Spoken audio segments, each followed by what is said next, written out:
It's a womb with a view, a unique view of a twin pregnancy. The images were made possible by a recently developed Cine MRI scan used by clinicians at London's Centre for Fetal Care. Dr Marisa Taylor-Clark says the technology offers new perspectives on dual pregnancies.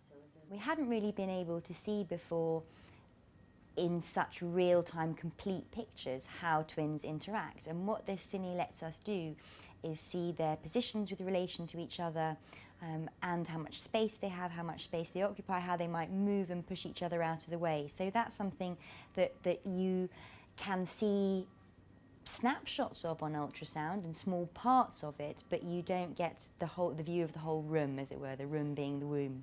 The scan uses a technique known as oversampling, which provides a far more detailed picture than conventional MRIs. What we do differently is much thinner slices of the brain, so the pictures that we take are of much thinner, just a couple of millimetre thickness regions, and we overlap them. So that means that even if the baby moves, we've oversampled the brain. So when we come back to looking at them, if we want to reconstruct a 3D volume of the brain, we've got extra data, which means we're not missing out any key regions. Doctors here use the technique to study twin-to-twin transfusion syndrome, found in twins whose blood supplies are connected. In TTTS, one sibling, called the recipient, takes too much blood from the other, the donor twin, who can suffer stunted growth as a result. Fetal laser surgery can successfully interrupt the blood flow, but in the worst-case scenario, TTTS can cause the death of both twins. Although conventional ultrasound detects the syndrome, MRI scans pinpoint signs of brain injury earlier and in more detail, allowing treatment to be better targeted. First-time mother Stephanie undergoes a scan as one of the centre's healthy volunteers.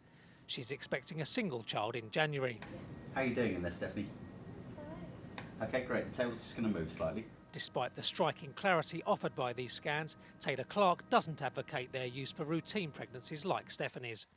I think MRI scanning is a very specialised technique, and the vast majority of women have healthy pregnancies without any problems and deliver well, healthy babies.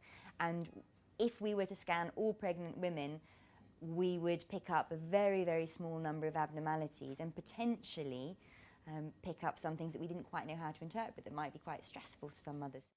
The Fetal Centre is seeking further modifications of the Cine MRI technique to help improve the chances of TTTS sufferers and provide an even clearer picture of sibling rivalry.